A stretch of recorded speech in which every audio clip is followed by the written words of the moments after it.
Hello, everyone. Welcome back once again to episode number 7 of Bold City Civics. My name is Shelton Hall. I'm a writer, a journalist, a broadcaster, etc. We are joined, as always, by the founder of our show, Mr. John Lewis Meeks Jr.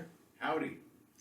In today's episode, we're going to talk about the Public Defender's Office. In episode 6, we talked about the State Attorney's Office, which, of course, they have a much higher caseload, and they tend to get a lot more attention as the legal system goes in this community. But the role of the Public Defender's Office is just as important, if not maybe more important.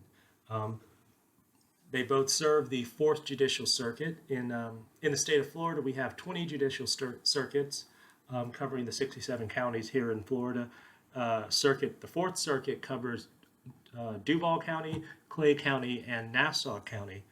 Um, and the Public Defender's Office they play a crucial role because the right to an attorney is part of the Miranda rights. It's a constitutional right that's enshrined into law.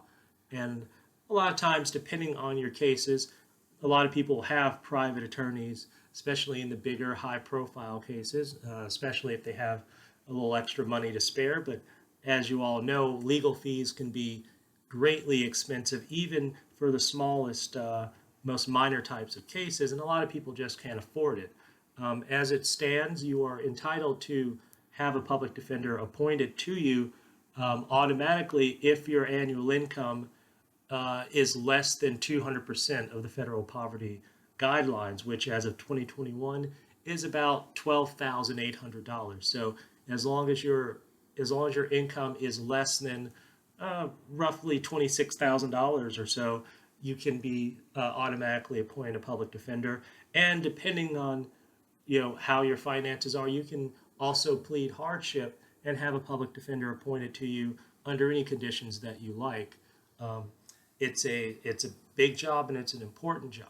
Currently, the public defender's office, the main office is on Laura Street downtown, but they also have satellite offices in Clay County and Nassau County, which you can access online.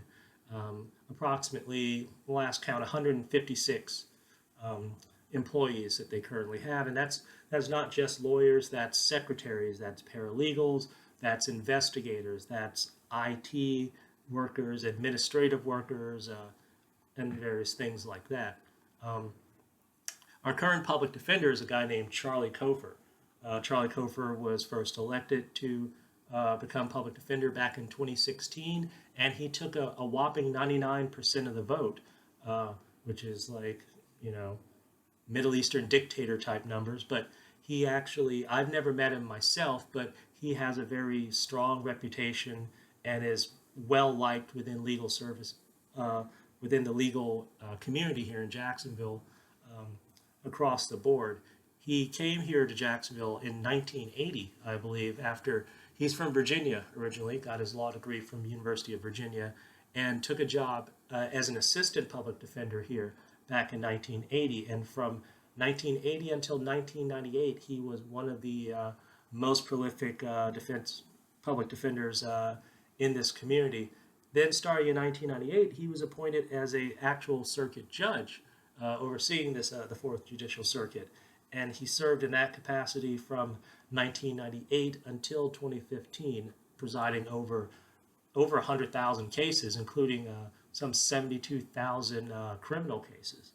He resigned from that position in 2015 to run for public defender in 2016, and he was then reelected by a similarly large margin in 2020. Now, when you're talking about the public defender's office, they deal with a lot of criminal cases, particularly for people that are indigent. Someone like, say, you may recall a homeless fellow who broke a bunch of windows at City Hall. As we record this today, it's February 5th, so this would have happened on February 4th, that Friday. He would get a public defender, but they do a lot of things like they oversee a lot of juvenile cases. They oversee a lot of mental health and Baker Act related cases and things like that. Um, the public defender's office, of course, it's technically kind of an adversarial relationship between them and the state attorney's office. But in reality, they work together fairly closely to, number one, to deal with this tremendous backlog of cases that is always in place, and also to make sure that people get the best representation and to kind of minimize the amount of stress and hardship that comes along for criminal defendants, or DUIs and traffic court and all kinds of things like that. And when they, with a lot of lawyers in this community, there's a big kind of almost a hiring battle. The state attorney's office and the public defender's office both tend to recruit heavily from law schools, like, for example, Flagler College of Law produces a lot of them. FSU School of Law produces a lot of them. And I think most of the big hires end up going to the state attorney's office because, of course, it's more glamorous, more high profile. That's where you want to go if you want to establish yourself in local politics or get involved in corporate law, financial law, that sort of thing.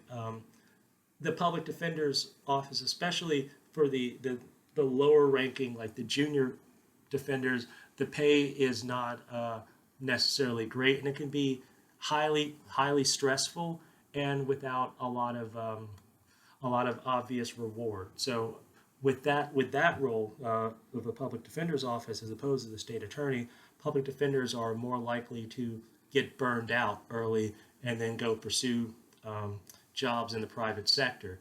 I think it speaks very highly of Mr. Cofer that, having worked so prolifically as an assistant public defender for the first 18 years of his legal career, he then gets this judgeship, which he could have held the judgeship. Most people that get judgeships tend to keep those jobs as long as possible. So the fact that he would step away from the judgeship in order to come back to the public defender's office and continue to serve the community in that manner is highly commendable, and not something that you see happen too often with public servants in this community.